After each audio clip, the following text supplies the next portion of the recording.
Man, life has been crazy lately. You know, the energy I feel like is off. It's hard for me to focus. How do you feel? Yeah, I mean, everything that's going on in the world right now, it's pretty nuts, you know?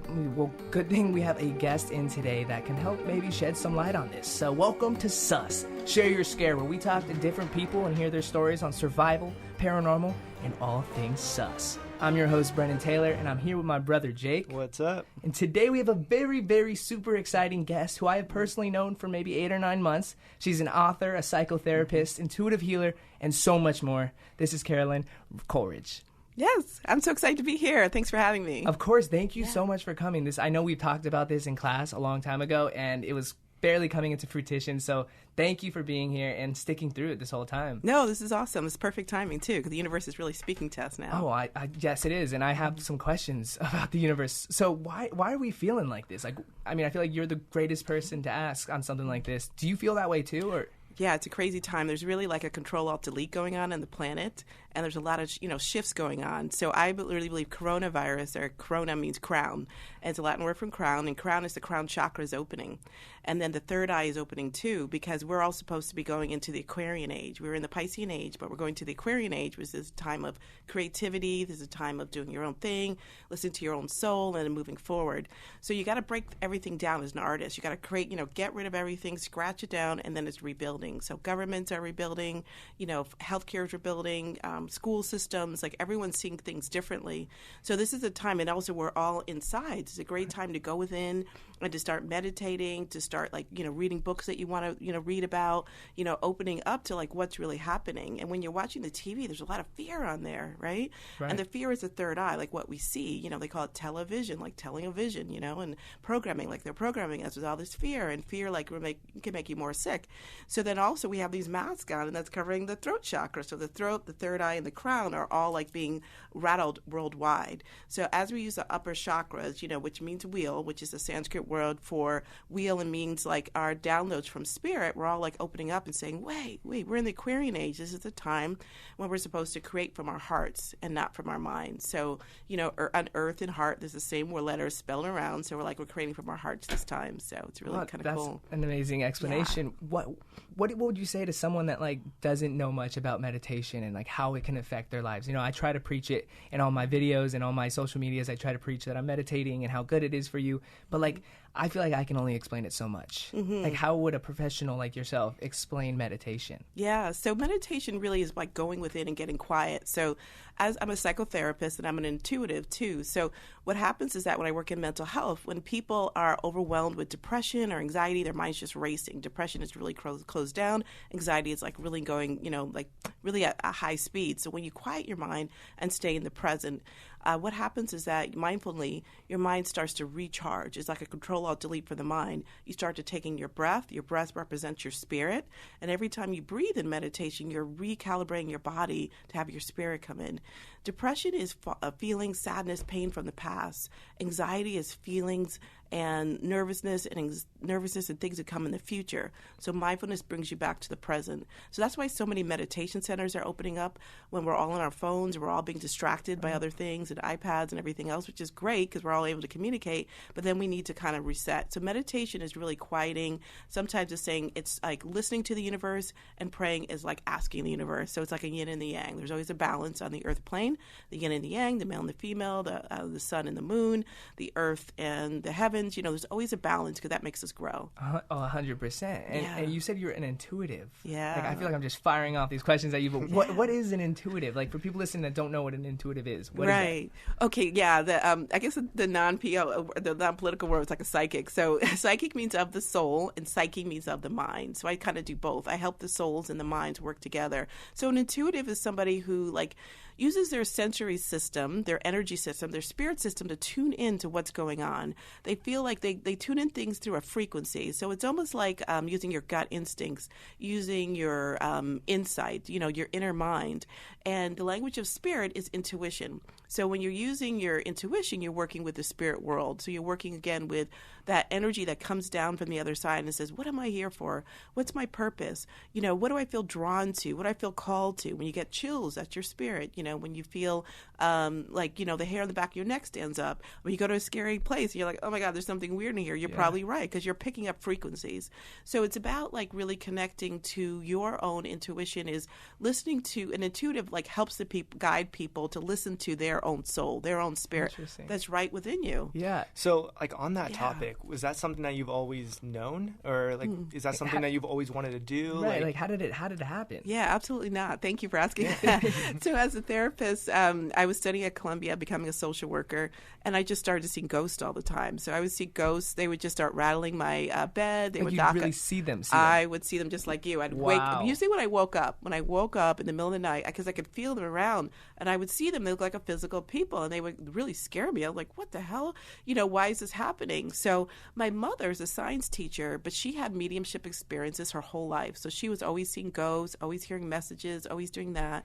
So I called her and I said, Mom, my God, I'm seeing ghosts. She's like, oh, okay, how are your grades?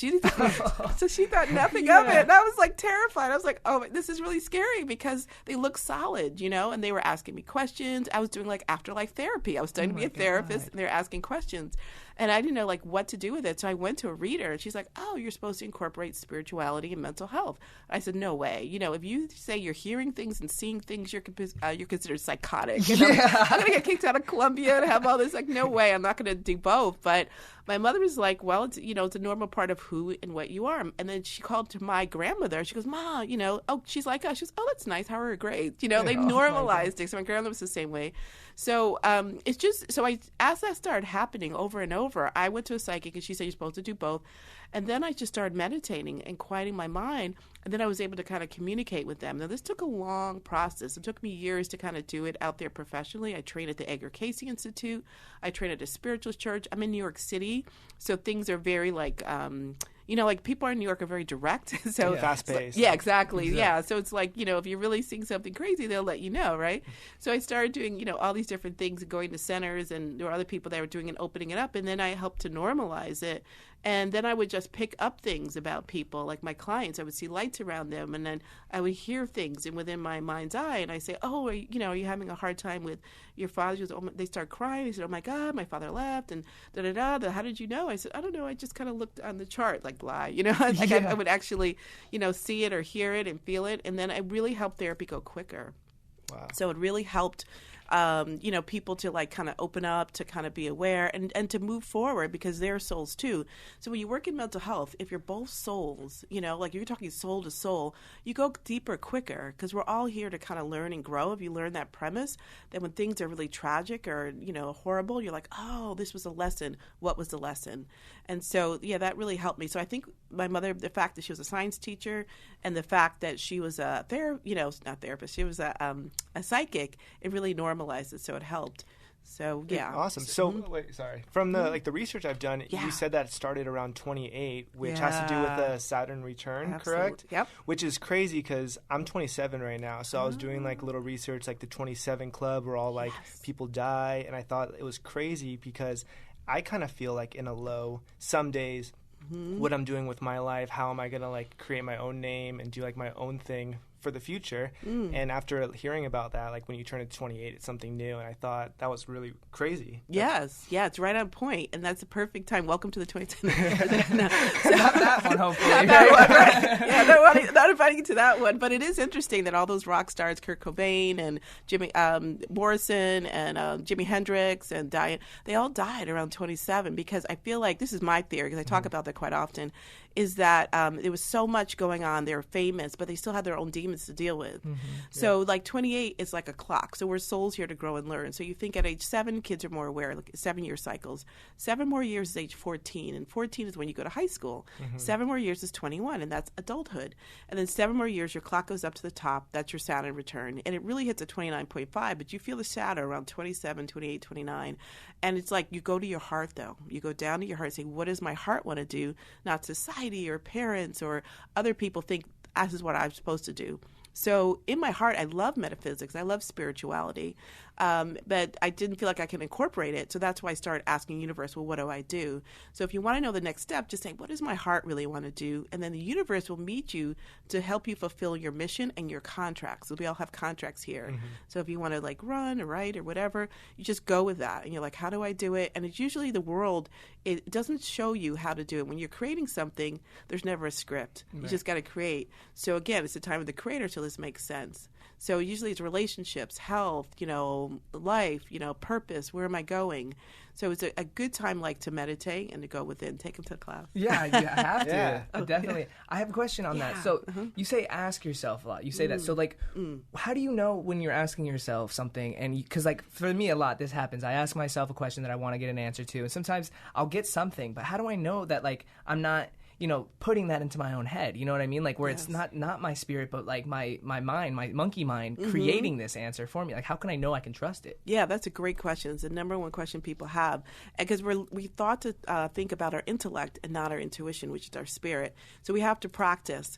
And a lot of times, like in the classes I teach, you'll see signs in threes. So if you say, am I supposed to do a podcast? And then somebody says, hey, I have a podcast too. Somebody else says, oh, we'll do a podcast. Somebody says, this is that. And you're like, oh, that's three. That's a message. So the messages will keep coming to you. And you can see them through totem animals. You see them through numbers. You keep seeing numbers all the time. The universe speaks to you in all these different symbols because our universal language, our soul, speaks in symbols.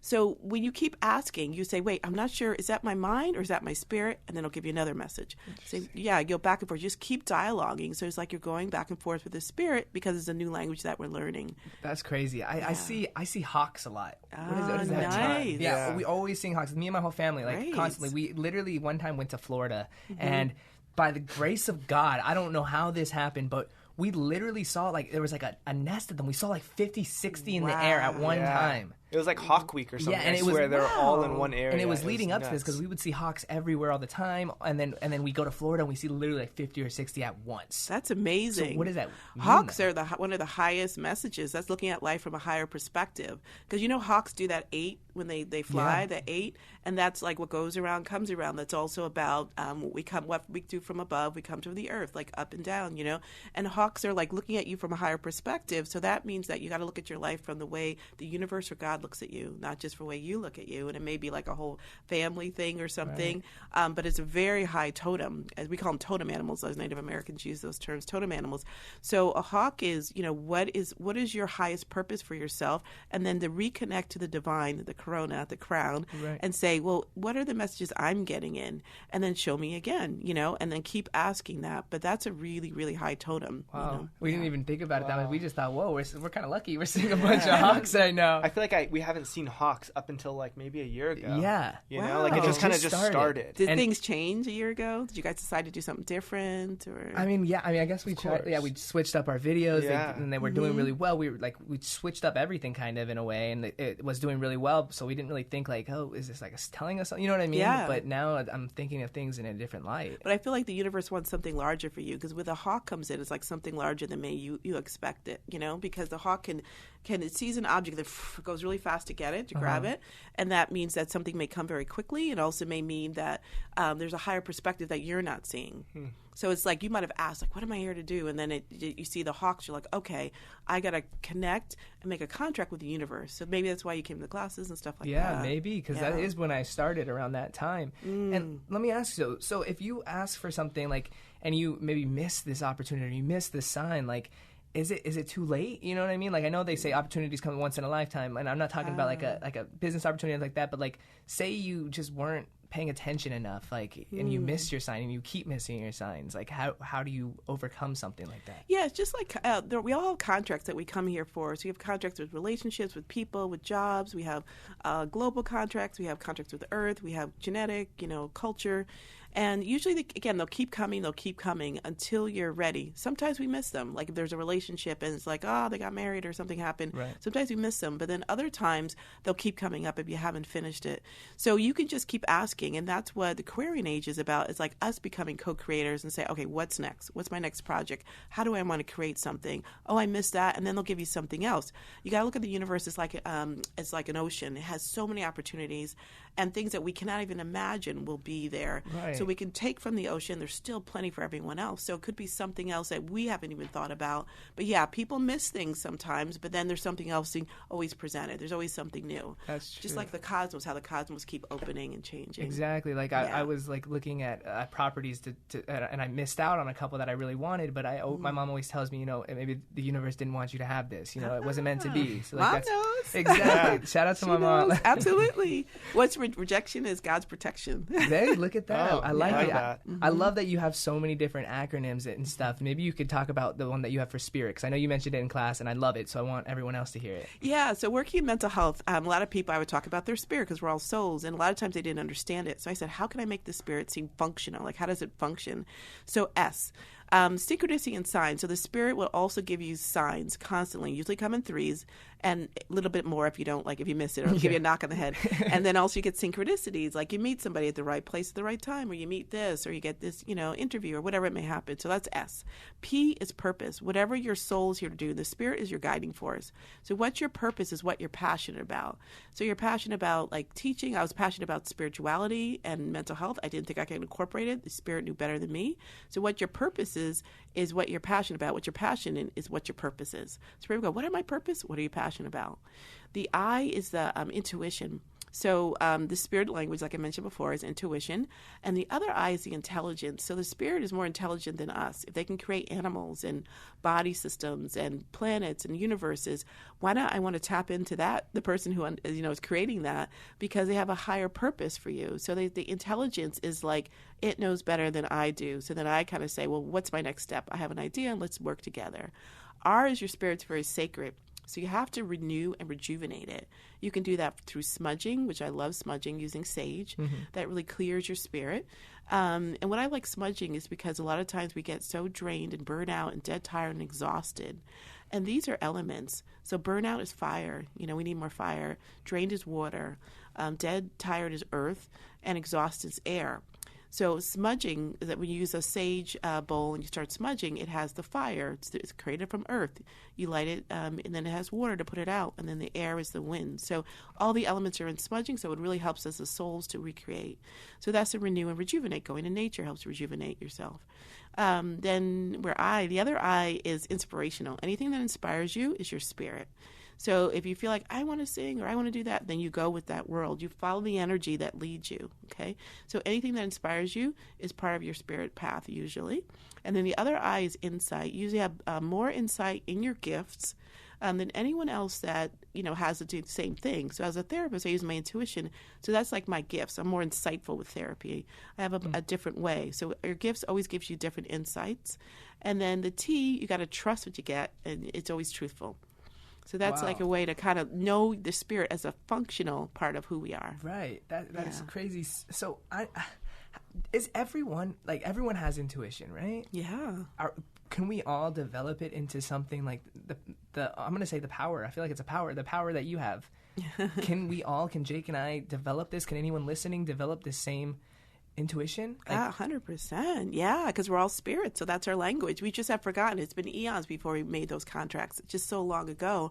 And the more we start listening to the universe, the more we start meditating, which opens up our spirit to speak. Sometimes intuition is opened up through tragedy, like a car accident or a bad surgery or an accident or even physical abuse. Our spirit and our body separates, and then our spirit starts looking around, and then we become more intuitive. But meditating, going to nature, listening to it, listening to those whispers, the thoughts before our words. So right before our words come out, there's a thought or there's a feeling.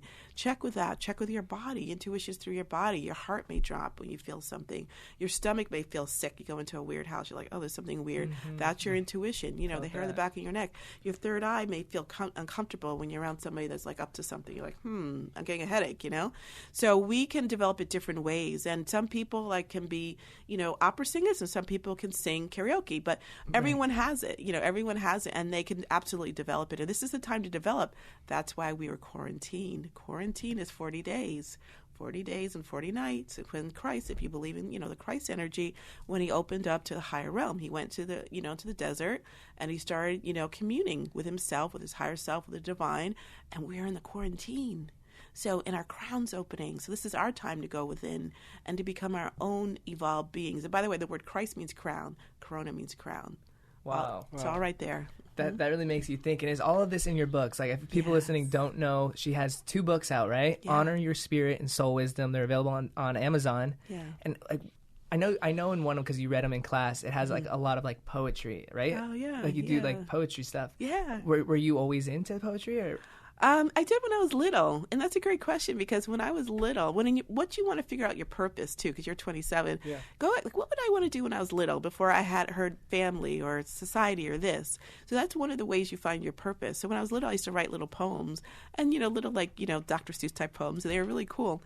And then I used to write, and then I also did speeches, and I never thought I would do it because I was kind of like pushed out of that, like, no, do this, no, do that, no, don't do that, because everyone has their opinion. Right. But then when I went back to my heart, and years later, I said, I like doing that. So I just put them in about the intuition, about the universe, about the spirit. Love those. Yeah. I haven't read the book yet. I need to read it, but Okay. I heard that. I can't even speak. I heard that poem that you read in class. An intuition? And yeah, it's so inspiring. So anyone that is listening that is interested in checking out those books, check them out on Amazon. Again, they're called Honor Your Spirit and Soul Wisdom. I'm definitely going to order one as soon as we're done with this, because I'm even more inspired now. So yeah, so basically this podcast is about sharing your scare. What kind of scares do you have? I mean, you already said you've seen ghosts, like straight up. Like that would terrify me for the rest of my life. Like just to see them standing over my bed, that's like my nightmare. What is your scare? Well, actually, in my book, I talk about a scare that kind of happened is when I was in the hospital, because the spiritual passing is light and lovely and happy and stuff, but there's also darkness that you have to work through to overcome. So I need surgery. So I went to a surgery in a hospital on the East Coast, and they were making mistakes. I work at a hospital, a medical social worker, and so I knew every mistake they were making. Unfortunately, they made a mistake of saying non-member or non-insurance, and I learned how they treat people who do not have insurance. It was kind of a spiritual lesson. So as I was in the hospital, they were doing everything wrong. I started to bleed out, and they forgot to give me the blood. And then they forgot to put things on my legs that help your body to move so you don't get a blood clot. They forgot to make sure, do other things to check. They didn't check my blood and everything else. They didn't check my breathing, my saturation level. So all of a sudden, all this energy just came out of me. I was in the hospital. And all of a sudden, I'm like, why am I in the stars? So I was in the star system floating around. And I was like, well, this is cool. And I was like, I'm like, oh, this is great. This is fun. And I saw this man. And he was like, up, come here. I saw this light. And I said, let me turn back. He saw his light. He said, turn back. So I turned back to him. And then he went, and I saw my life pass before me. I was 38 at the time. And I was like, wow, what the hell is that? And I was like, wow, I need to go back to Earth. I'm not done. And I saw one scene where my mother and my sister were dying or crying and upset that I died. And I saw another scene me go back, but I would almost die, and I would have blood clots. I didn't know blood clots. I knew something was wrong. But in the hospital, I felt like it was very scary because they were so mean to me. And they were like, it was that movie, American Horror Story? That's what I felt like. Wow. Like they were, this one woman, like late at night, I was trying to get medication because they gave the wrong medication. And she's like, no, I'm not going to give it to you. No way. You're kidding. I wish I was lying. Yeah, she Wow. just did. It was just being mean. And the hospital was going through all these different things. Since it was on the East Coast, called it was called, what was it called? Sacred Sacrament, something to do with like Christ. And I was like, oh, Lord. So I was like left in pain. And if I didn't know how to do like little acupuncture in my mouth to relieve the pain, and the next day she denied it, but she was like in a really bad mood. And then they left me there. And then I started bleeding out. I was freezing, like literally freezing. Like, in that movie American Horror Story where they're really mean to people? That's how they were to me. They were so mean. And then I popped out of my body again. And I was like, why did this happen? Like, God, like, why did this happen? Like, I'm such a good person. I worked in the hospital. And I heard in my head, like the whole room, he said, I want you. Maybe I shouldn't tell you what he said, but God spoke to me. Maybe you got to read the book. Okay, we got to read the book. No, but he gave me a message. But one thing he did say, I was like 2005. He said, like in 15 years, there's going to be a change with medications. It's going to be a problem. And I was like, what? Like, what do you mean? And and then I had like a $30,000 bill, and it was just crazy. And I was like, wow, that was 2005. It's 2020. And I didn't know what he meant then, but he's like, I want you to help me kind of like, with this kind of stuff, getting the light out there. He said other things too, but then I had no idea. And I was, so I felt like then, when I was lying in my bed, this is like the scary part, all these people were crowded around me and I'm sitting there. I came back in my body and I couldn't see darkness. I couldn't see light. I closed my eyes and I could just see the future and the past and the present. There was no darkness. And all these people were around me. And I'm like, why are these people crowding my hospital room? Like, who are you? And there's one person, Diane, she comes up front. She goes, they killed us. I'm like, who are you? And they like moved. They didn't walk. They moved, like 15 people. They're like, they killed us. You got to help us. And I was like, I am dying in a hospital. Who are you? They're like, and I realized, oh, they're dead. Because the nurse came in and they scattered. Oh, my God. And I was like, oh, Lord. He goes, you got to help us. You got to help us. You know, like they killed us. And when I looked it up later in like health grades, it said that this hospital had a high rate of blood clots, meaning not taking care of patients after surgery. So they all died. So all these people like wanted me to do things. And I was contracted. The job I worked was kind of contract. They said, I can't report it. But then I had to. Yeah. So then years later, it was horrible. I had to report it. And the thing is that I knew everything to report because I worked in the hospital. So I realized God had put me there to be a voice for the people that did not have a voice. Wow. And I feel like that's how I learned about soul trauma, and that's how I learned about different things.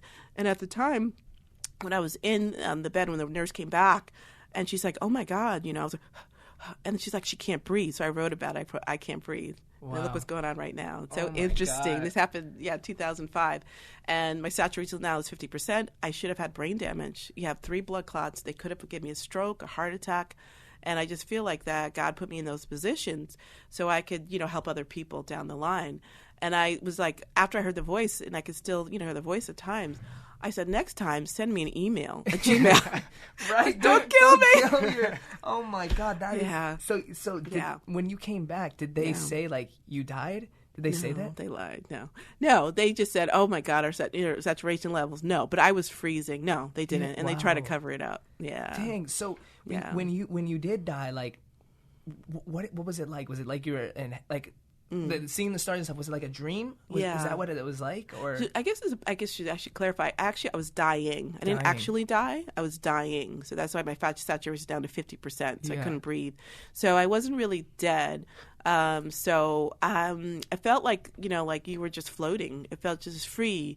It felt like no concerns about anything. Like, who cares about that? That means nothing. Oh, let's go to the light. And I just felt like, but I also felt, this is very interesting. I said, wait, I want to meet, they were sending me back. They said, you're not your time, kind of. I said, I want to meet God. And they said, okay. And then the whole universe started speaking to me. The energy, in the stars, this energy just started speaking to me. And I said, oh, God, it's the universe. And that's why years later I started teaching about the universe. Wow. And that when we touch the universe and touch God's energy, which just is everything, every animal, every hard thing on the table, everything is from this creative being, that we're like pushing on his energy field. So that's why when we ask, he or she, whoever anyone cares, but you ask, you get a message back.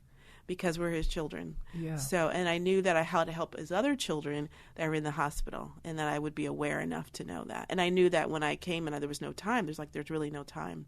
So that there's always this dialogue. So like we're asking like the person who sent us here to help to uplift the planet, what's my next step? Wow. Yeah. I had goosebumps when you were telling that story. Love it. Spirit. It's your spirit. Oh my God. So did you feel like when you were looking at the light and you had the person calling you, did you feel you had a choice, like that you could really walk to that light if you wanted to, or did you have to go this way? Like in a dream, you don't really have choice unless you're lucid. Did you have a choice? That's a really good question. My soul knew that I had something else to do. I was 38 and I felt like, wow, I'm in kindergarten. I didn't do anything I was supposed to do. And I had worked for years at the hospital. I'd helped so many people with readings and healings and counseling. And I worked in New York. I have a license in New York and New Jersey and California. And I was like, that was my mind. My spirit was like, oh, I haven't done what I'm supposed to do. And I just knew, I have to go back. And I see my family that way. Yeah, I just knew your soul like pulled me. I was like, oh no, I'm not ready. Because I would have felt, that was really important. I would have felt like I disappointed my father. I disappointed the person who sent me here. And like once you get that energy, you'll do anything to fulfill your mission. So you can go back in the end of the day and say, ta-da, I did it. Right. All the checkpoints I did, and you feel great about it. Yeah. Wow. So like I don't know if you'd even have this answer, but I have to ask it because it's always on my mind. So like when someone dies, right? Do they have the choice to like be a ghost, or do they have a choice to move on? Like, is God asking you at that moment do you want to be a ghost or do you want to go to heaven? And, you know, why wouldn't they choose going to heaven? Why would they want to be a ghost? Yeah, I kind of do know the answer because I work with a lot of ghosts. Yeah, when you die, if you die tragically, let's just say someone gets a car accident and they died alone in a ravine somewhere and no one's there, that person may want to stay around because they were so shocked, like if they were young or older, and they're like, I want people to know. So they, you know, I think of ghosts as like homeless people. You know, there's people that are homeless and nice. There's people that are crazy. There's people that are angry. There's people, they're all different personalities, but they're stuck. Yeah. And if people sometimes, if no one knows the end of their story, they want to stay around and let people know. Like I had a client recently, her brother was killed and her cousin was killed. And she was very psychic, and he came to her and said, "This is the name of the person who killed me." No way. Yeah, she's like a bus driver. Full first and last name. Yeah, Oh and then she didn't know how am I going to. If I tell the cops, they're going to come after me. If I tell the wife, she's going to think I'm crazy. So she had to try to figure out. She goes, "Oh, I found this paper. Did they have a problem, a conflict?" She said to the wife, and then he found it out. You know, then she was able to find it. And they found the guy that killed him. So, so some people get stuck because they either did something bad and they don't want to go to the light because they know, because they feel uncomfortable. Unfinished business is a huge one, because they're not, they're not dead yet. I forgot the name of that movie, The Others. That's a great movie with Nicole Kidman. Yeah. So it's like you're like, wait a minute, I still want my life. I was happy down here. Addiction can help you get stuck. You know, because you like the addiction, like in that movie Ghost, where that guy's like, "Oh, cigarettes! I love cigarettes." He's like, "Why are you still here?" You know. So sometimes people just get stuck, and then a lot of times when people die, when I do mediumship, they will come. They'll be around really strong for like till their funeral. And then after the funeral, they get farther and farther away. And every once in a while, they'll come back. And then after a while, it feels like they get farther away. At least that's the way I read. Other people read differently because I feel like their contract is kind of over. But if they just die, it's very close. But some people are just stuck, and that's why are ghosts mean? Some are pissed. They're just pissy people. Yeah. Some people are tricksters. Some people are like, hey, they're rattling the things. I'm here. And you're like, oh, my God, it's rattles. It's snakes. Yeah. They're just stuck. Yeah. And is there's ways, I'm assuming, for a spirit, I'm like speaking as if these spirits are asking me for advice, is there a way for them to maybe they did a haunting for like a year, like they stayed around, I'm just using the term haunting, they're staying around for a year, is there a way to clear themselves so that then they can leave later, or is it just like they're stuck forever? Yes, so that's when we learn the universal laws, and one of the laws is free will. So you asked, did God ask them to come back? They have free will to do whatever they want. That was part of our contract coming to Earth. We can stay, we can hang out, we can spook people, we can do whatever we want to do, but eventually our soul will want to go back home, and that's part of the reason that I'm trying to do ascension work and help people with their life and their purpose and their passion, so they don't feel like they need to stay here. They feel like they do, they hit the marks that they're supposed to do, and they move on. So there is a lot of choices. We can do whatever we want, and there are guides that will stay around them. Hell is really like in the state of mind. But there's guides around there like, come on, God. Like, no. God will see that I rob 5 banks. No. I'll stay here. I'm okay. I'll just hang out in the bar, and just kind of bother people who lose their bodies when they drink, like wine and spirits. So when people drink, their spirit leaves, and then somebody else jumps in there. I'm like, hey, party. And that's why when people get drunk, their eyes get blank. You see sometimes. Definitely. Yeah, because another spirit will jump in. Or people are like, you're not acting like yourself right now. Because they're not them. It's the spirits that hang out that jump in. Oh, yeah. It's really deep. And that's why they look like, where are they? Hello, are you there? I don't remember because it wasn't. That's why I say alcohol is poison, Yeah. The word alcohol comes from the word alkuhl, A-L-K-U-H-L. It's a Middle Eastern word that means ghoul. So alkuhl, ghoul, and that means when you drink, spirits know that it breaks down your aura field and makes you more open so somebody else can, hey, party, like this. And then they leave when they're done, when the person gets back in their body, like they can't stay there, and then that's what happens. So I'm sure you've heard of like the what is it called? Not lucid dreaming, but like where your soul leaves. What's that called? Astral projection. Astral projection. Yeah. So I'm sure you know a lot about astral projection. What makes it where you can't come back into your own body? Is that even possible that your soul leaves and you just never get it back and you're someone else for the rest of eternity? Yeah, I believe that. Everyone has different stories because my mother told me that. Now, my mother said that my mother's from South America, and that when she was meditating and stuff, she would leave her body. And one time my grandmother said, you're not, because they both had the gifts, she said, you're not going to your sister's wedding. She goes, I don't want to go. So she said she read the Bible and that she left her body and went to the wedding, saw everything, and came back. Then she said there was a man that was there trying to get in her body. No way. Yeah, my mother told me this when I was like 10, and I was like, oh my God, That's so terrifying. Scary. Yeah, as a 10-year-old. Yeah, I know. I was like, why is she talking about this? But this is for probably years later. Yeah. So she said that they were fighting and fighting and fighting, and their dog was barking to try to protect her body. And she finally got into the body, you know, and this is way before she got in the body. She said she was exhausted for the day. Because you're not supposed to leave your body like that without doing the rituals and the different that, just astral projecting. My grandma comes in and she goes, I told you not to do that. I told you not to. And my mother said, I bet you if I didn't get back in my body, I would have been like schizophrenic or something, or I would have been a completely different person. They say people change. They're so different after an accident or tragedy. I wonder if there's entities living inside. Whoa. That's a whole nother... Ooh. That's a whole nother podcast. Yeah, that's crazy. Yeah. So I did some research, and you said that you see like auras around people. Do you is it like something you turn on, turn off? Is it something you see constantly? Yeah. Is your world full of color? Like, I don't see that constantly. It's kind of good because I think because I'm still working in mental health and medical, it's too much. Because if people that have a lot of attachments or entities, it's too much to see. Usually, if a soul wants to show me their aura, like a lot of the kids I worked with that were in, they had mental health issues or mental retardation, they showed me their auras no problem. They're like, hey, and I would see purple or green, and they were trying to help me along. And a lot of people like that are older souls, because we have to turn it around. Older souls will pick harder bodies to be in, harder lifetimes, because they can withstand it, because deep down inside they know they're going back home. So I don't just see it all the time, but if a soul, like I was working with a woman for a long time and we couldn't get through anything, and then all of a sudden she turned, and she was doing something corporate. She just turned orange, like her whole thing turned orange. And I said, are you creative? And she's like, oh yeah, I'm a writer and artist, but I want to do it. It's too scary. And I said, you need to do that. And then she goes, how did you know? And she goes, I hide that. I said, your aura, it's orange. And she's like, that's spooky. Never came back. No, she's like, that's weird. But, because it was so strong, but it was her soul showing me. So yes, I could sometimes, see it. And it's not all the time, and it's kind of good that I don't see it all the time, because if you saw the auras, some people you're like, oh, I don't know, or attachments or negativity, and most people can feel auras. Mm-hmm. So if you go in a room and you're like, I don't like this person, and you can just feel their vibe, because your aura and their auras touch before you shake hands.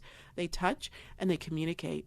On the side of our antennas, on the side of our auras are little antennas. They're like, boop, boop, boop, boop, boop, don't like that. Boop, boop, boop, boop. You could even go into a scary place, and like you say, something's weird here, because your aura, your soul is like, telepathic, and it's really intuitive. That's its language, so it knows. So we can vibe as our feelings. We can do it that way too. Wow. Is there any way that you can do some kind of reading on him? He said he's lost, Like maybe you can help him. Oh, I didn't expect a reading. What's your first name again? Jake. Jake. Jake. Huh. I want to go to the mind, but are you very physical? Do you do physical something? Yeah, I ride my bike 5 times a week. I'm a photographer, videographer, so I'm very hands-on, creative. Yeah, I'm going to the mind too, that you're thinking a lot about it instead of feeling it. I feel like you need to feel it a little more, because I feel like you're a little kind of aesthetic. Do you like to feel things, touch things? Yeah, definitely. And anything you could do along that, if someone has to put you in a corporate job, no way. Yeah, no. And you're need freelance. That's why I got tattoos. I was like, no desk job. Oh, that's right. There you go. Warning. Yeah, right. Stay away from me. Yeah, right. Yeah. So, I feel like something where you're always moving, and you're always doing something, and you have to create. But why do I see you on sets? Do you like to do anything with sets? I've actually done a lot of set grip work and stuff like that. Not necessarily grip, but camera assisting and stuff like that. Yeah, I see that because you're the creative. You have a good eye, and I also they're pulling me into nature. I don't know if you like nature a lot, but you're really good in that. So I don't know if you take pictures of that, or if you do anything with. Have you ever thought about directing? I have, yeah. I've tried nature. I go backpacking. I've tried doing landscape photography, which is crazy. It gives me chills. Chills are good. Yeah, That's your spirit. It's awesome. That's past relationship, we broke up, and I went on like a 42-mile trip with my friends. Wow. So it was like over 5 days. We went up in the Sequoias, and Beautiful. it kind of like resetted myself. Yeah, you know? you need that. And Yeah. look, 42, 7 times 6 is 42. That's a 7-year cycle.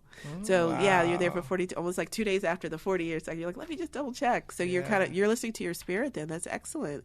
So I feel like, I think with photography and then doing it in nature, you're going to do something with natures. Awesome. Yeah. That's crazy. Yeah. It's psychic. Yeah. It's intuitive. Yeah. So you said your mom and your grandma were both like similar, like what psychics? Is that correct term? They don't use the term there. They just call it just knowing or being in the know or discernment. But my mother does. Yeah, sometimes she does, even though she's a science teacher. So what's the difference in like someone that can like see the future? Because I know that's like the stereotypical term of psychic. What are the differences between what you do and someone that reads the future? Absolutely. Well, I am kind of a psychic, but we don't use the term a lot because it's been so like the psychic hotline and this is that and all the big hand and it's white people. So a lot of us use the word intuitive, but again, psychic means of the soul and psyche means of the mind. So it's really just what the soul's here for, this helping people on their soul's journey, helping people to find who they are, what they're here to do, what's their soul purpose. We're all here to do that, but we've lost it. It's been eons since we've been on the other side and have memories where people are incarnating all like quickly. They jump back in a body. So it's just part of that. And then when I didn't know what I was supposed to do, I was walking in Manhattan, and I was saying, what am I supposed to do with having all these psychic experiences? Because the ghosts were physical, and then I couldn't turn them off until I knew how to protect them. And then all my, psychotherapy. So I kept asking, and then I was on the street in Manhattan on Fifth Avenue. Somebody said, do you know how to get here? I said, sure. 5 people came up to me. Then I went somewhere else another weekend, 7 people, then 10, then 18 people came up to me, were asking me questions. How do I get to this direction? Wall Street, the World Trade Center, downtown, Chinatown. I'm like, why are people asking me how to get somewhere? Right. No one asks anyone anything in New York. I know, right? We're all so hard. So then my friend and I looked at each other like, oh my God, I kept asking every weekend, asking the universe, what am I supposed to do both with? And I realized I'm helping people find their directions. Wow. In life. So I have a question. Go ahead. So our producer Steve right here is behind us. So he said he's dated 3 people that were all born in the same month of the same year. Is that a coincidence? Is there is that something? His soulmate number or something? Yeah. Well, that's interesting. He probably resonates with that energy. And coincidence, to me, the coincide means synchronicity. That means the universe is trying to get your attention. So maybe somebody that he, like that energy, it could be like somebody like from his past that like he didn't work through yet. So they keep coming in the same suits. How people come back. It could be something with his astrological chart. It could be a parent that had that energy, is working through something. But yeah, that's definitely a message. And I would like tune in, ask, and meditate. Say, why is everyone a Taurus or whatever? Yeah, that's crazy. That's crazy. Yeah. Interesting. Oh, wow. I think we got so much information from you, and I can literally sit here all day and ask you questions, but I know you got stuff to do. We got stuff to do. So I just want to encourage everyone to go check out Carolyn's books because I'm sure there's even more knowledge than what you heard on this podcast here. So again, they are called Honor Your Spirit and Soul Wisdom, 2 different books, both available on Amazon. Where else can people find you or tell us? On Instagram, Intuitive Solutions, not solutions, Soul, S-O-U-L-E. Play on words, I like it. Intuitive Solutions, and follow me there. And then also my Intuitive Soul Healing is my website. And then I have a group on Facebook called How to Work with the Universe, where I post things regularly about my signs, my messages, my synchronicities, and do some teaching. And that's a free group that anyone could join on Facebook. Anyone could join. Awesome. You guys got to look her up. I know I would literally bore her to death by asking her all these questions if I keep going. So thank you so much for coming on the show. It was an amazing episode, and I thank you. I'm going to definitely be back to your classes as soon as COVID is over. Thank you. Fun. I'll be there as well. Yeah, bring your camera. Yeah, maybe take some cool pictures. You never know. You never know.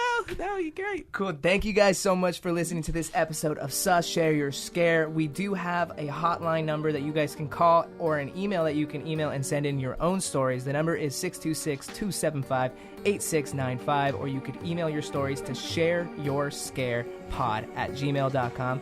Hey, you maybe you'll pop up on the podcast. Yeah. So hit us Make up. sure it's you are. Yeah, share your scare. You are. Got it. And then until next time, we'll see you guys later. Peace.